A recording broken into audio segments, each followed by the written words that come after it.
Bonjour à tous, je suis Mata Diomondé, fondatrice de l'ONG ACESA qui lutte contre la pratique des scissions en Europe et en Côte d'Ivoire. Aujourd'hui, je vais vous parler un peu d'une de nos méthodes de la lutte qui est vraiment sur l'autonomisation de la femme, parce qu'on ne peut pas s'attaquer à une culture sans remédier aux revenus que cette culture apportait à la population.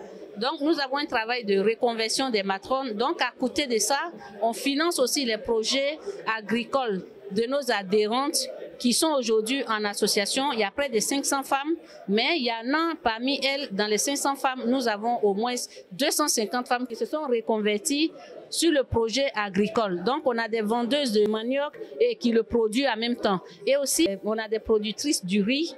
On a aussi des productrices d'huile rouge et en même temps qu'ils le fabriquent. Donc, on fait un accompagnement dans ACESA de telle sorte que les femmes produisent et elles transforment leurs produits pour une autonomisation.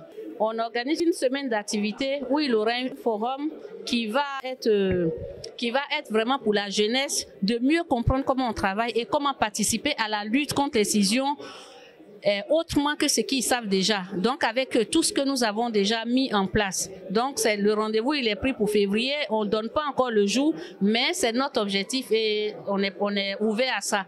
Et dans un premier temps, il fallait déjà, comme je le dis toujours, il fallait aller à la source d'abord. Parce que la jeunesse, ça va très vite. Quand ils ont compris, ils peuvent nous aider à améliorer la lutte parce que c'est eux l'avenir de demain. Mais il fallait vraiment travailler d'abord avec les matrones, avec la population villageoise pour arriver à ça. Et on est arrivé à ça aujourd'hui. Donc en février, je pense que ça serait une belle rencontre. Nous avons 400 enfants qui sont scolarisés et ces enfants ne sont pas excisés. 400 enfants, imagine des années qui viennent. S'ils font des enfants, ils n'ont pas été excisés. Donc ça veut dire que ces enfants, ils vont pas perpétuer cette tradition à leurs enfants parce qu'ils ne connaîtront pas ça.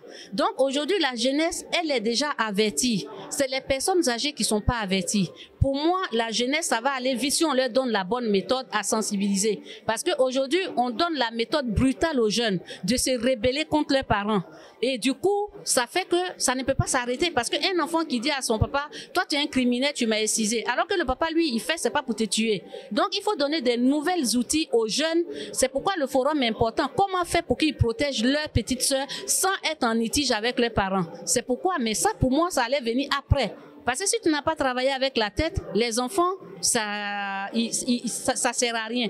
C'est comme tu dis à un enfant, voilà ce qu'on va te faire pendant l'excision. On va t'exciser, je te dis, il faut fuir. Mais l'enfant n'a pas de poids devant ses parents. Donc, il sait déjà ce qui va lui arriver, mais on l'excise quand même. Cet enfant, il va être traumatisé à vie. Parce qu'il sait avant et l'après ce qu'il arrive. Donc, il faut faire très attention. Mais on est prêt maintenant à travailler avec la jeunesse. Voilà, donc on demande vraiment à partir de ce panel si on peut avoir de l'aide aussi par rapport à ça ou des accompagnements, pas de l'aide financière, mais ça peut être aussi dans le domaine des personnes qui travaillent, qui peuvent nous faciliter le travail parce que ça a été aussi un point positif qui nous a permis d'atteindre les résultats que nous avons aujourd'hui dans nos projets de lutte contre l'excision dans l'Ouest. Merci.